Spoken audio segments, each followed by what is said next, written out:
Got about 4 minutes. Tyler McLaurin. Here we are. Let me tweet this out real quick. Get it tweeted out to the Twitter sphere. Boom, boom. Quote, retweet. Live now. Tweet. We will give a few minutes for people to flow in here. But happy Monday to any of you who are here early. Tyler McLaurin, a Don Brown, Sharon Moore guy. 6'2". He's big. He's a big guy.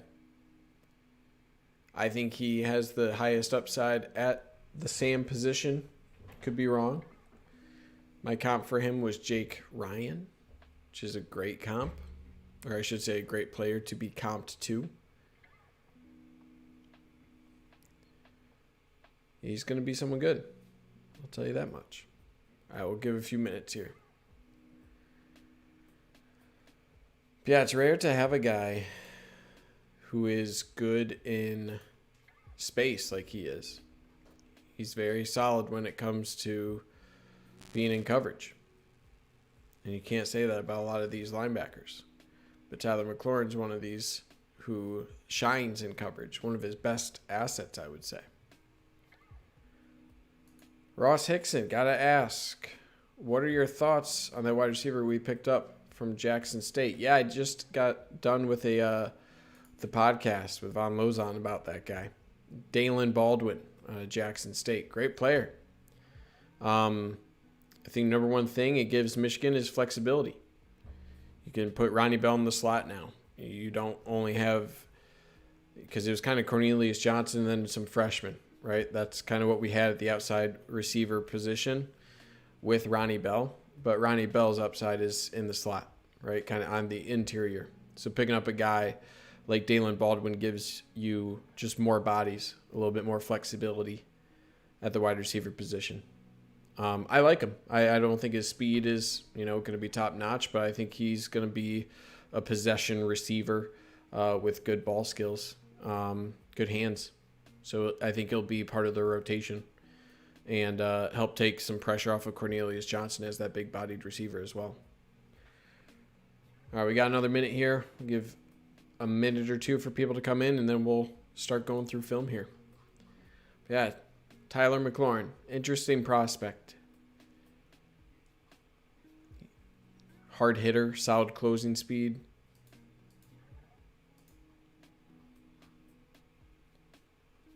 I think probably a little underrated. His offer list is probably pretty appropriate. But, yeah, he's an aggressive player, man. All right, let's get into his film here. Pull it up. Boom, boom. Let me actually get rid of his name. We don't really need that name here. Let me pull out the pen. Here's one thing I wish this pen tool had. All right. It's a great little tool. I wish the colors allowed you to select from the page. How great would that be, right? But we'll use this. That matches pretty well, and we'll use yellow as the other one. And we switch between the two, and let's go. Move that to the other screen. Make my face small. I almost forgot it. There we go. Look at that. We're pros today. All right, here we go. Full junior campaign film here. Number 9 is the player you'll be looking out for. Here, good change of direction. Able to track that one down in the backfield. His closing speed, something that comes up a lot. Here he is, though, operating in space. Him in the pass game. He's got great frame at 6'2". I think he's like all of 6'2", if not 6'3". Long arms. It's a really, really good frame at the size he is.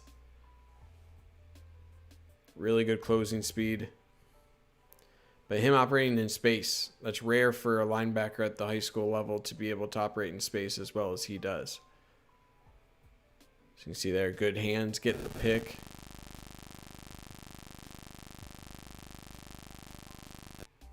Here, able to work off the block, pick up that tackle. Again, he has good change of direction. Right? That was something that... What's going on with my mic? You guys hear that? Is that just me? Watch this change of direction here to go out to the flats. Boom. As soon as he sees the guy going out, boom. He looks very comfortable guarding. So able to break down here, change direction at the end of this play. Right? Oh, he's going on. He's scrambling. Able to break down, secure the tackle. So that's really good. Sideline to sideline for a linebacker. I wouldn't say he has top speed. Sorry, should have said face cam, not calling you large head. I got it, Andrew Decker. Thank you for the clarification. I love the idea of a guy just coming into the stream just saying large head just as an insult. Look at this dude with the big head. What's he doing? Anyway, here sifting through the traffic, able to put his head down. He's got good size, man. Like he is a college ready sized already. Which is good. He's got a collegiate body. Here he is operating in space again. Good job getting a body on that guy going into the seam route. He didn't really look ready for the snap on this one. Right? He was kind of just standing there. Good job on stack and shed there. His long arms should really be helpful disengaging blockers. Not something that like I would say is his top attribute at this point, but he's got a really good frame for a linebacker. Here again, comfortable in space. Takes a good angle there to get to him. Right, that's really important. Look at all of the operable space that this quarterback has right here, right? Does a good job waiting. Now he commits, and then he commits to chasing him down. Negligible gain there. Here you get is again working to the outside. Good job here on keeping his head to the outside. Right, when he engages this tackle, he keeps his outside arm free. Head to the outside. He's able to get that arm, affects the ball carrier, and gets help on the tackle there. So it's a good job there. Here, showing his speed, tracking down from behind. Again, good angle.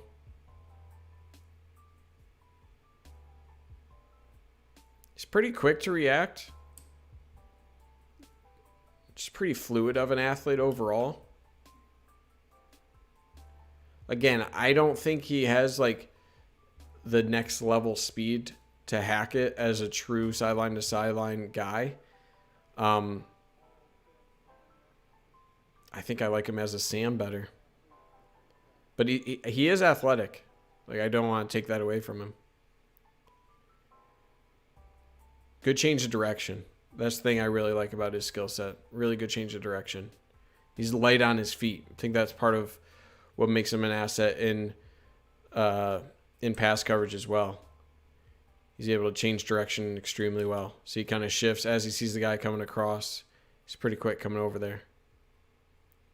That one he shouldn't really get credit, though.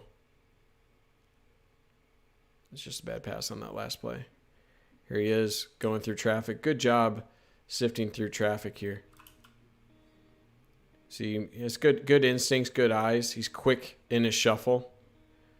He is 6'2". Yeah, he's like 220, 225. So he's right around that size, raw 6'. So he moves pretty well for that size already at that. And he can carry that weight extremely well at that size. So he has the chance to bulk up and be like a rush edge. But I think I like him as the Sam linebacker.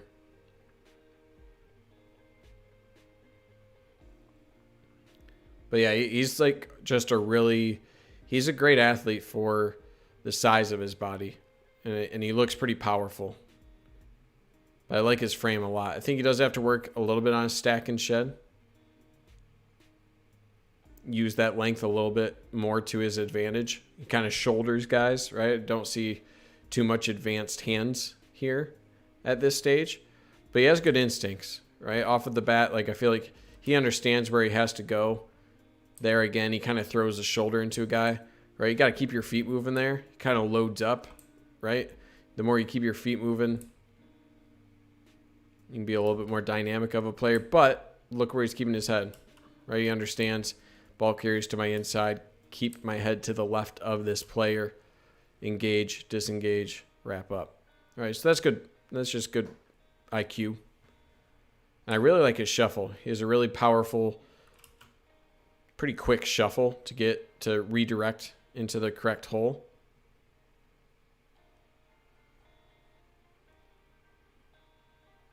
There he does a better job. See how he uses his hands here?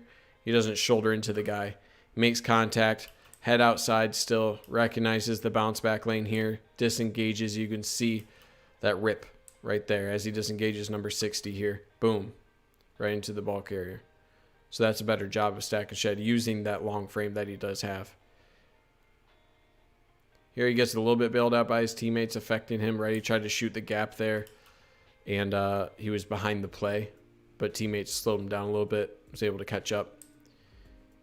Here he's got backside contain, little shuffle, commits off of the tackle, able to get an assist there. Here operating in space. Good angle on the play, right? Took that initial angle, pretty much didn't have to redirect that at all. Was able to make a play there. Here he does a better job with his hands as well. So he's shuffling, shuffling, shuffling. Pretty good footwork, able to use his hands. Hand fight there. Again, outside shoulder free, right? Boom, nothing's getting outside of me. Refills that gap. After he gets around the blocker, you can see him kind of redirect back to his right to cut off that hole. He's able to assist on the tackle there. So it's a good play overall. Here, good instincts, right? The thing I look for, any false steps, right? And no, he is going. Boom. He reads that. He's able to go directly to where the play is going. So good angle, good recognition. He's pretty quick on that. So that's good football instincts. And a little wasted movement. Overall, I think he has pretty decent footwork and foot speed. Overall, his agility. I'd love to see his numbers in like the shuttle. I think he'd have extremely good shuttle times for a linebacker. And good hips, right? I think this is a little underrated. I think he's making this look a little easier than it is. Him being able to quickly turn and run like this with a wide receiver, that's pretty good. And you'll need to do that against a tight end here or there. He looks pretty natural doing that. Here he's coming up on a screen. Again, able to keep his outside arm free. Good job there. Here, good shuffle. Disengage with the guy. Backside help. Good job.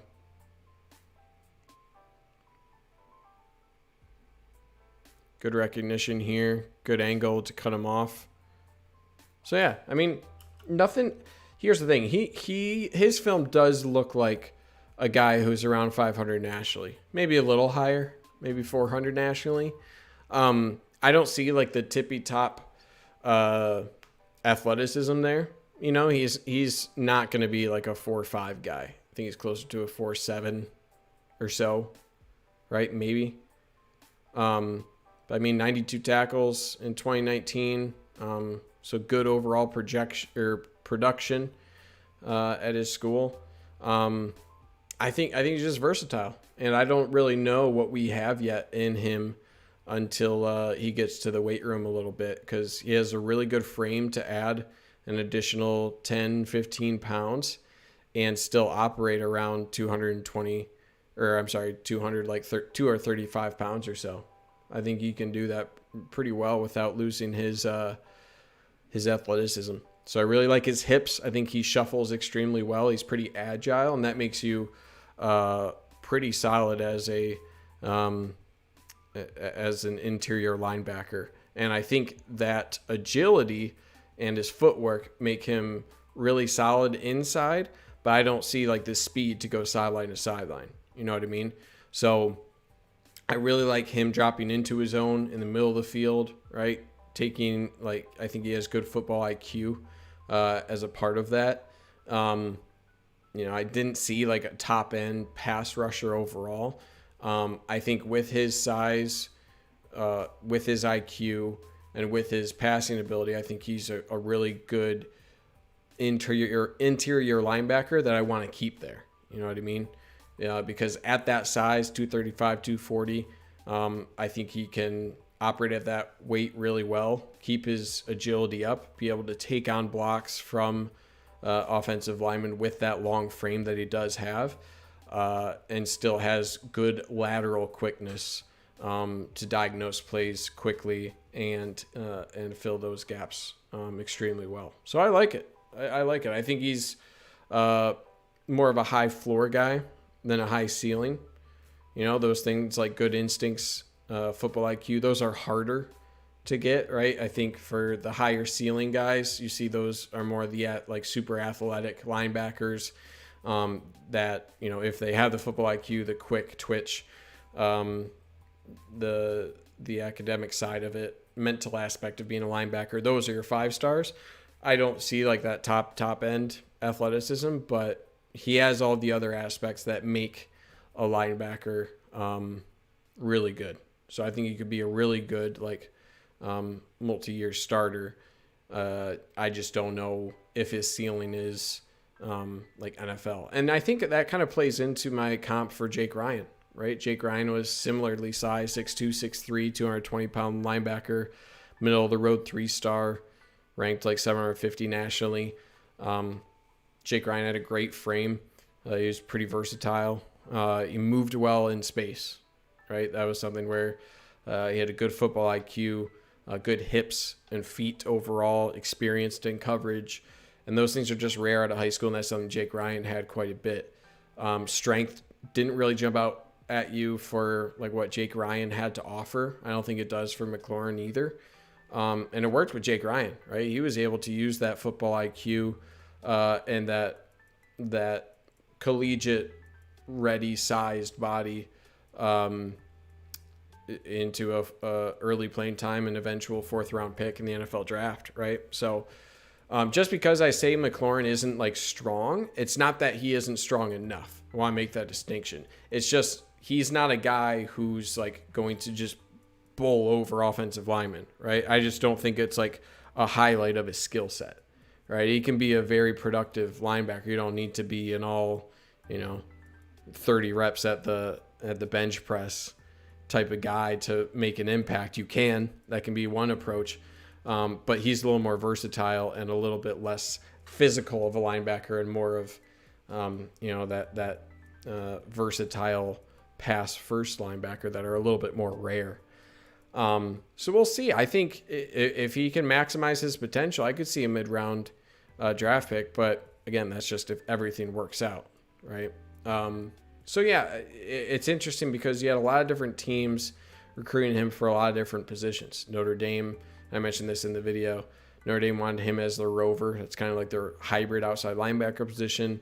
Some saw inside linebacker, others saw Sam, and he's a little bit all over the place. I like him starting on the inside just because of his size.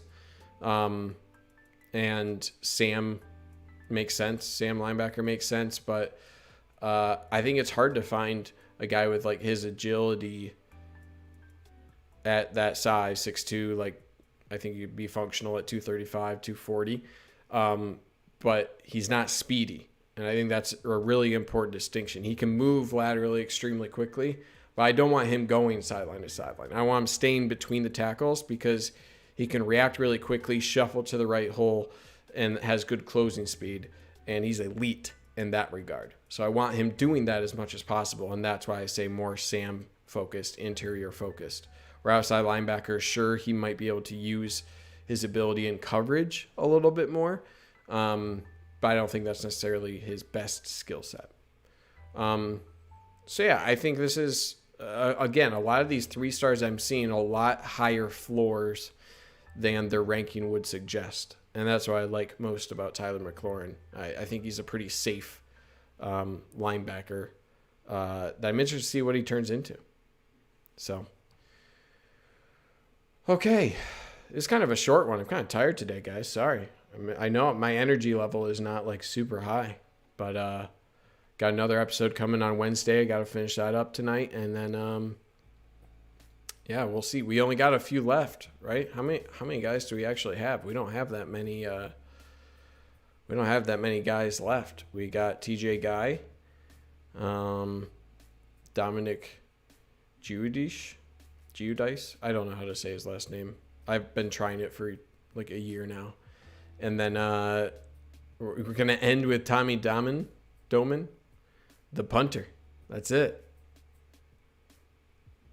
Oswald, 31. I think I know who that is. Large head. That's me. Who's on Wednesday? I'm getting TJ Guy.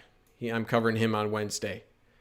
So he's an interesting guy. They have him as an edge. I see him more as a true defensive end, but we'll cover that. I still have to record that, edit that, and I'll put him up on Wednesday. We'll talk all things about him. But yeah, man, we're close to the bottom here. And then I'll need to it's funny, they still have Willie Allen as a transfer here. But then I have a video planned on Alan Bowman and his impact. That'll be a good video that I'll probably do at the end. So I'll probably be doing TJ Guy, Giudice, I think that's how you say it. Giudice, Dominic Giudice, Tommy Doman. Maybe this will be like a 2-minute episode. I don't know how to analyze a punter. And then I'll do Jordan Whitley, guy I'm really excited about. That'll be a good episode. And then we'll move into quarterbacks. Yeah, Ross Hickson, that's what I'm going over. I'll be doing both Bowman and Whitley. Alan Bowman, I'll do a video probably combining the entire quarterback room as a part of that video. Jordan Whitley, I'll cover on his own. Oh, the wide receiver too. I forgot about the wide receiver. Now I have to include him. Yeah, I talked. If you guys don't know the Maize and Brew podcast, let me look this up. Maize and Brew podcast. Yeah, I got you, Ross. There'll be a new episode that'll come out. I talked a little bit about the Michigan wide receiver out of Jackson State, Dalen Baldwin. I talked about him with Von Lozon just before this live stream, and I'll do a video about him as well. So yeah, that'll take us. Well, we'll go into July. Yeah, we'll be probably around 4th of July. It'll be the last couple episodes of. I don't know what I'm going to call that, right? Because this is called Freshman Feature. Doesn't make sense to do Freshman Feature for your transfers. Transfer Feature? That sounds weird. I don't know. But yes, I will be covering the wide receiver. I talked a little bit about the wide receiver at the start of this one. Great pickup. Right, let's look him up real quick. I'll talk about him real quick. And then I got to go get ice cream. I passed a certification today, so it's ice cream time. Former Jackson State. Yeah. We already know all this. Where is his... He's got to have a 24/7. Yeah, 6'3". I want to get his talking transfers. Ooh, there you go. What a suggestion. I'll credit you with that one. Oswald, 31. I got a cough. But yeah, Dalen Baldwin, great versatility that he'll bring to Michigan, right? Because all you really had for Michigan was Cornelius Johnson and then Andrel Anthony. Those were kind of your only guys that you had kind of at that height. So bringing in a guy like Dalen Baldwin gives you a lot more versatility. You can put both of them out there, and both me and Cornelius Johnson and Baldwin on the outside to add a little height.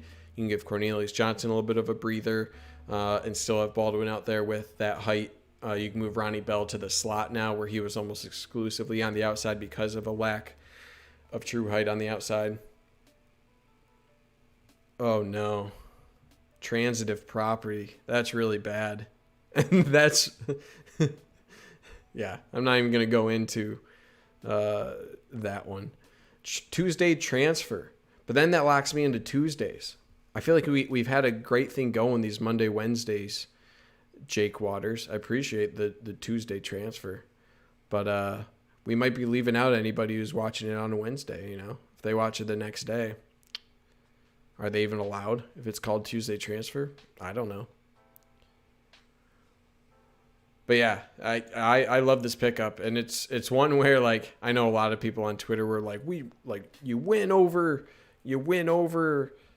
Ohio State, right? It's a recruiting battle over Ohio State, and it's like, yes, he's someone who probably could have contributed at Ohio State.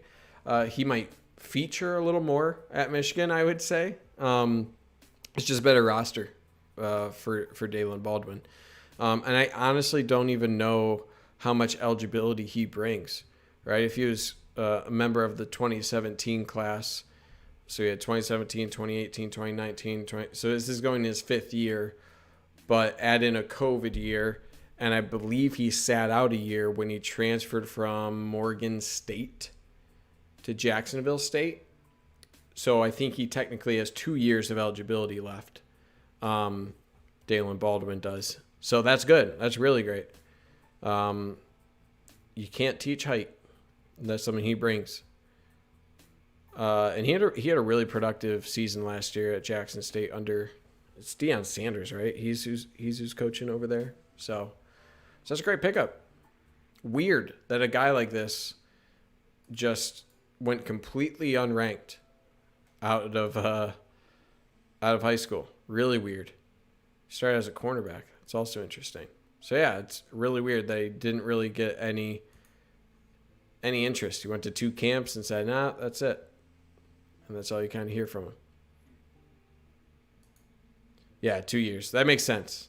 Because back when he transferred, that was before the rule for like immediate transfer eligibility, right? That's before that was in place. So he had to sit out a year. So he maintained a year of eligibility because I think that's technically like a red shirt. So, okay, guys. Yeah, it's ice cream time. So I'm out of here. I'll be back Wednesday, 8:30. We're talking TJ Guy. I'll get that episode out that morning. Keep an eye for that one out. Another Massachusetts man. I know some people don't like that. That's where we're at. Walk on at Bama before Jackson State. That might make sense. That does make sense, Hickson. That rings a bell. I need to do more research on him. Clearly, I'm not ready to talk at length about Daylen Baldwin yet. Okay, I'm going to go get ice cream. You guys have a great rest of your night. See you on Wednesday. And, yeah, go Blue.